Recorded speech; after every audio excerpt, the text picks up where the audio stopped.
Joker Hamid পলাইছে, কেমনে পলাইছে, কে কে দায়ী আমরা খুঁজে বের করছি।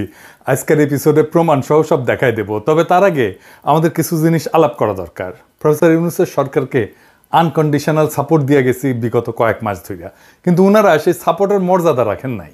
একটা সরকারকে তার নৈতিক কর্তৃত্ব যোগায় রাজনৈতিক দল, সেই রাজনৈতিক দলের কাজ আমরা করে দিছি, কিন্তু কয়েকজন খায়া না খায়া জীবনের ঝুঁকি নিয়ে আমারে আর ইলিয়াসরে তো আওয়ামী লীগরা জবাই করার ঘোষণা দিছে, আর উপদেষ্টারা ক্ষমতা উপভোগ করে। আমি শুনি এই উপদেষ্টা এইটি উইটি যাচ্ছে দেশের বাইরে, কিন্তু এই প্রবাসীদের সাথে কথা বলার সময় হয় না ওনাদের। আমি নাম কইলাম না, কেউ যদি বিদেশে আসিয়া প্রবাসীদের সাথে কথা না বলে, দেখা না করে, একেবারে ঠ্যাং ভেঙে লুলে করে ফেরত পাঠাবেন দেশে। কার আসলে ওরা সিন্নি খাইতেছে, ওই মোল্লা চিনলো না এখনো। যাই হোক, হামিদরে চলে যাইতে দেওয়া নিয়ে আমরা তো কাহু কাউ করিচ্ছি, কিন্তু তারে এই 9 মাস মুক্ত বিহঙ্গের মতো থাকতে কে দিছে, কেন দিল? আবার দেখেন, হাসিনার কোনো প্রধান নির্বাচন কমিশনারকে গ্রেপ্তার করা হয়েছে, হয় নাই। সব কয়টা দুর্বৃত্ত নির্বাচন কমিশনের সদস্য এখনো মুক্ত। জোকার হামিদকে রিমান্ডে নিয়ে 2টা ডলা দিলে গড় গড় করে সব বলিয়ে দিত, কিন্তু তারা ধরবে না। কেন ধরবে না? এটাই বন্দোবস্ত, এটাই এলিট সেটেলমেন্ট যা হয়েছে 5 থেকে 7ই আগস্ট। এই এলিট সেটেলমেন্ট কে করছে? আমরা প্রথম থেকে বলছি বিপ্লবী সরকার করতে। কারা বাধা দিছে এই বিপ্লবী সরকার করতে? কারা এই বুইরা খাটাস উপদেষ্টাদের ঠাইসে ঠাইসে ঢুকাইছে, অপদার্থদেরকে ঠেসে ঠেসে ঢুকাইছে, এখনো ঢুকাইতেছে? কারা রিকমেন্ড করছে, নাম প্রস্তাব করছে উপদেষ্টাদের?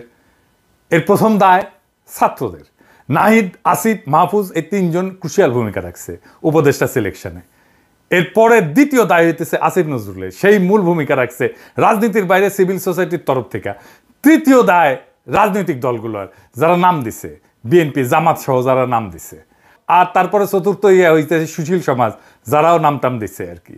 এছাড়া যারা এই সরকারের নানাভাবে নিজেদের লোক ঢুকাইছে, যেমন আলী রিয়াজ, বদিউল আলম মজুমদার, শিরিন হক, এরকম স্টেক হোল্ডার আছে কিছু যারা সরকারের ঘনিষ্ঠ, তারা তাদের লোক ঢুকায়। উদাহরণ দেব, এই যে মনির হায়দারে বিশেষ সহকারী করে ঢুকাইছে আলী রিয়াজ আর বদিউল আলম মজুমদার।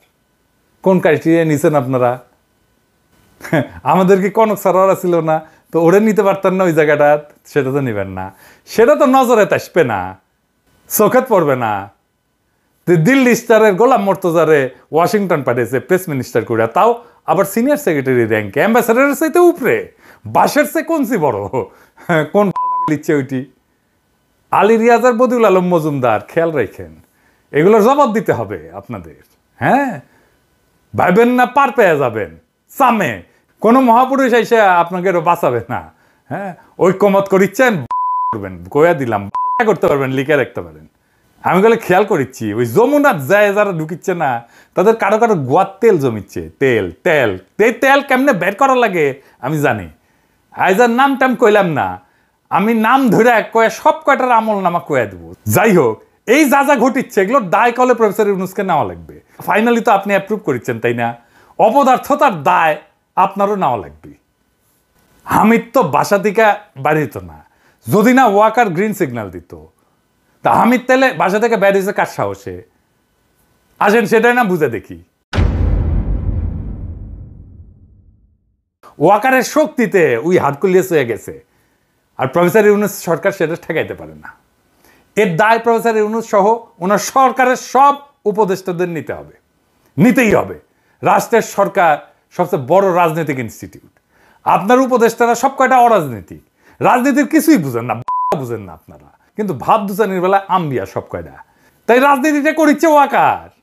আপনারা তো রাজনীতি করবেন না, পণ করিছেন রাজনীতি করবেন না, বুঝবেনও না। আবার খায় এসেছে আপনাদের 5 বছর ক্ষমতার থাকবে, পাবলিকে আন্দাই দিবে 5 বছর একেবারে। পাবলিকের ডলা খাইতে না চাইলে ড্যামেজ কন্ট্রোলের জন্য আজকে হাসিনার সব কয়টা প্রধান নির্বাচন কমিশনারকে গ্রেপ্তার করেন, আর জনগণের কাছে মাপ চান হাত জোর কইরা, যে আমরা ভাল শুন, মাপ কইরা দেন। জুলাই চার্টার লেখার কথা ছিল কবে? 5 আর 6 আগস্ট 2024-এ। ওই 2-3 দিন ধান্দা করিছে, কে উপদেষ্টা হবি, কে কোন মন্ত্রণালয় নিবি, কে কেমনে ধান্দা করবি, কে নায়ক হবি, কে মাস্টার মাইন্ড হবি। জুলাই চার্টার লেখা থাকলে প্রফেসর ইউনূসের হাতে একটা ম্যান্ডেট কাগজ ধরে দেওয়া যেত। এটা ছাত্রদের মনে হইলে ডিসেম্বরে গিয়া চোর পালাইছে, তখন বুদ্ধি বের হয়েছে, তখন চার্টার করা লাগবে। জুলাই আগস্ট বিপ্লবের সারা করেছে ছাত্ররাই আগে, আর কেউ না। ছাত্ররা বুঝে নাই যে তারা জনগণকে তৈরি করে নাই, জনগণকে তৈরি করছে অসংখ্য মানুষ বিরাট সময় ধইরা। ছাত্ররা কি পিয়াস করিমকে চেনে? না চিনতো? উনি একা ব্যাটিং করে গেছে একটা দীর্ঘ সময়, একা একা হাসিনার শাসনের বিরুদ্ধে। তুইন মালিকরা চেনে? সে কি ফাইটটাই না দিছে পিয়াজ করিমের পাশে থেকে? তুইন মালিককে তো চিনে না ছাত্ররা। ছাত্ররা তো সব নায়ক হইতে গেছে, ক্রেডিট নিতে গেছে, ইতিহাস হইতে চায় নাই, মাস্টার মাইন্ড হইতে গেছে। এটা একটা কালেকটিভ অ্যাচিভমেন্টকে ছাত্ররা নিজেদের বলে দাবি করেছে। এখানে মেজর মিস্টেক। এখন এক বিগত কাপড় দিয়ে শরীর ঢাকতে হবে, একবার সামনে উদাম হয়, একবার পিছে উদাম হয়। প্রত্যেক দিন ঘুমাইতে যাই একটা চিন্তা নিয়ে যে আজকে কি ব্লান্ডারটা করে সরকার। আমি অনেকবার কইছি উপদেষ্টা পরিষদ পুনর্গঠন করতে, করে নাই প্রফেসর ইউনূস। যারাই যায় উপদেষ্টা পরিষদে তারা ক্ষমতা উপভোগ করা শুরু করে, আর নিজের পছন্দ মতো লোক ঠাইসা ঠাইসা ঢোকায়, আর ব্লান্ডার করে একটার পর একটা। আজেনারা মালকে দেখায়। এই জিএম কাদেরকে কার ইশারায় বাইরে রাখা হয়েছে? ইনু যদি গ্রেপ্তার হইতে পারে, জিএম কাদেরকে কোন পুণ্য করিছে যে তারে অবাধে ঘুরতে দেওয়া হবে? আর তার দলের নেতা আনিসুল ইসলাম মাহমুদ, যে কিনা হাসিনা মন্ত্রী ছিল, তাকে এখন রাজনৈতিক সভা করতে দেওয়া হবে। হাসানুল হক ইনুর যা দায়, তার চাইতে কি জিএম কাদেরের দায় কম? আগস্টের 7 তারিখে মাইরের ভয়ে ওই কইছিল প্রফেসর ইউনূসের বিকল্প নাই, আমরা তারা সাহায্য করব। আবার পরের দিন আগ বাড়ায় কয় জীবন্ত কিংবদন্তি ডক্টর ইউনূস আমাদের অহংকার। কি হারামজাদা জাউরা জাউরা। আবার এখন কি বলে দেখেন, সংস্কার আমরা এই মুহূর্তে চাই না, আমরা ওনাকে আর সরকার প্রধান হিসেবে আমরা তাকে চাই না। তারা দেশকে পরিবর্তন করার জন্য কোনো কাজ করছেন না। আমরা এক ফেসিবাদকে বিদায় দিয়েছি, আমরা আরেকটি ফেসিবাদকে গ্রহণ করার জন্য নয়। তাহলে আপনারা কাউকে নির্বাচন থেকে বাদ দিতে পারবেন না। দেশকে বিভক্ত করে প্রত্যেক মানুষকে বাদ দিয়েছে। আমরা আওয়ামী সহ আর অনেক দল মিলে সব সময় কোন নির্বাচনে 50 ভাগের কম ভোট আমরা পাইনি, তাদের কোনো বাদ দিয়ে রেখেছে। উনি বলছেন যে আমরা ঐক্যবদ্ধ ভাবে সবকিছু করবো, উনি করছেন সম্পূর্ণ অনৈক্য ভাবে সব করছেন। শুনেছেন কেমন জাউরার জাউরা? ওরে আরামসে ঘুরবার দিচ্ছে প্রফেসর ইউনূস। তো ওই সাহসটাকে দিছে জিএম কাদেরকে? প্রফেসর ইউনূস আপনার সরকার দিছে, এটাই আপনার অ্যাচিভমেন্ট। 9 মাসের মধ্যে অহংকার থেকে আপনারা চায়না হয়ে গেছে। দুনিয়ার ভালসিনগুলোরা ঢুকেছেন না, না পারে কাম, না পারে দাবরানি দিতে, না পারে বিপ্লবকে রক্ষা করতে। ওই জিএম কাদের রে 2টা বাড়ি দিলে 3 নাম্বার বাড়ি দেওয়ার আগে আব্বা বইলা দেখবে।